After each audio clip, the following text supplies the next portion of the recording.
Bonjour. Ce mercredi 11 octobre, l'action LVMH est en forte baisse, à un peu plus de 685 euros, soit une baisse de 6,5%. Que se passe-t-il? Eh bien, LVMH a révélé tout récemment un chiffre d'affaires au troisième trimestre d'un peu plus de 19 milliards, soit une croissance interne de 9%. Mais les analystes attendaient 10%. Donc aujourd'hui, c'est la correction. Je répète, une croissance interne de 9%. Et parce que les analystes attendaient 10%, c'est la sanction. L'activité maroquinerie, très importante dans le groupe, est en progression également, mais pas au niveau attendu par les analystes. Est-ce bien rationnel? Je ne suis pas conseiller financier. Pour moi, ma réponse en tant que particulier, non, ce n'est pas rationnel. Il y a quelques semaines, l'action a brièvement dépassé les 900 euros. Est-ce que, aujourd'hui, les fondamentaux de l'action ont changé? Non. Et on est à un peu plus de 685 euros. C'est une chute considérable. Ça prouve bien l'irrationalité qui peut saisir les investisseurs. Alors, certes, il y a des problèmes économiques en Chine, notamment dans le secteur immobilier. Des géants d'immobilier en Chine sont au bord de la faillite. Et donc, bien évidemment, cela peut entraîner une crise économique importante en Chine avec baisse du pouvoir d'achat des gens aisés. Mais est-ce que, fondamentalement, on peut sérieusement penser que les ultra-riches, les très riches, vont de façon drastique réduire leur consommation de produits de luxe? Je le répète, chiffre d'affaires trimestriel de LVMH, un peu plus de 19 milliards, et une croissance interne de 9%. Alors, ça nous amène cette irrationalité à nous interroger sur notre comportement lorsque nous agissons en bourse.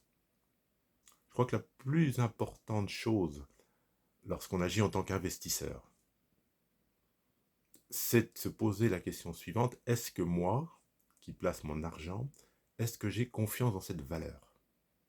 Si j'ai confiance dans cette valeur, parce que je crois à son potentiel, à son avenir à moyen à long terme, bien, je n'ai pas de raison de m'inquiéter.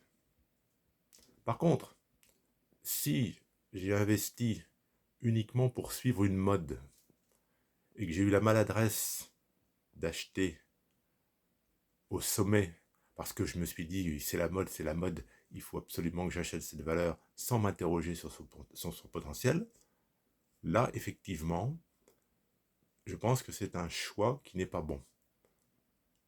Je le répète, je ne suis pas investisseur, je ne suis pas gourou, je donne simplement mon avis sur ma modeste chaîne YouTube.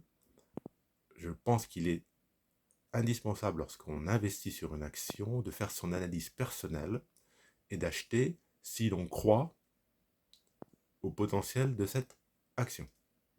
Alors, je parle d'investissement, je ne parle pas du trading. Le trading, c'est autre chose.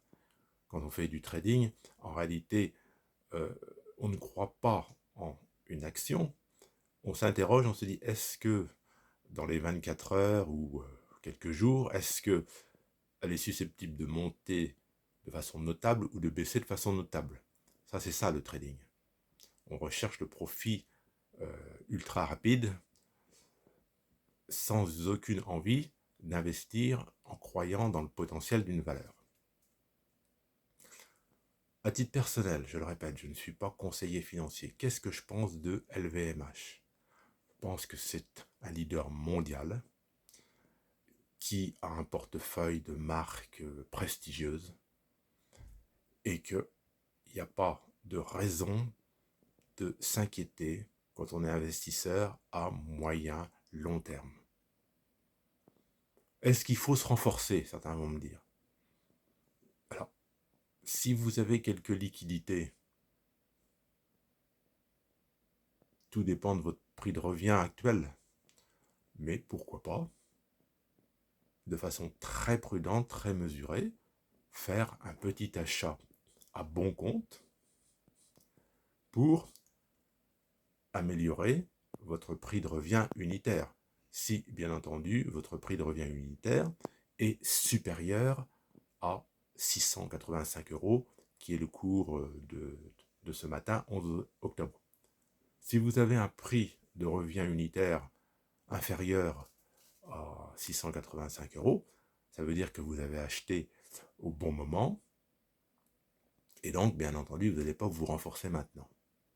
Et je pensais que c'était important de faire cette vidéo pour vraiment mettre en lumière cette irrationalité que l'on rencontre parfois en bourse et qui vraiment peut survenir comme un tsunami. Une légère déception des analystes et la sanction est terrible.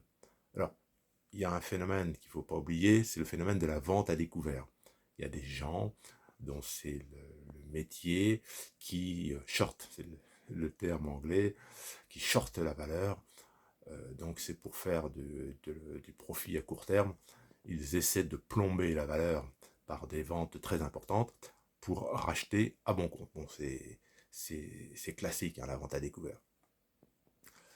Bon, moi, je ne fais pas de vente à découvert, hein, je suis un petit épargnant. Je vous ai donné donc mon sentiment sur cette irrationalité que je trouve vraiment frappante.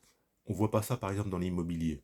Alors, actuellement, l'immobilier n'est pas au mieux, mais une résidence secondaire bien placée sur la côte atlantique, bon, elle va pas comme ça perdre 25% de sa valeur en quelques semaines. Je rappelle que LVMH, il y a quelques semaines, était à 900 €. Maintenant, on en est à 685. C'est une baisse considérable. Bon, c'est vraiment propre à la bourse. Il faut s'y faire, il faut avoir les nerfs solides. Voilà, n'hésitez pas à me donner votre avis, votre sentiment sur cette irrationalité en bourse. Au revoir.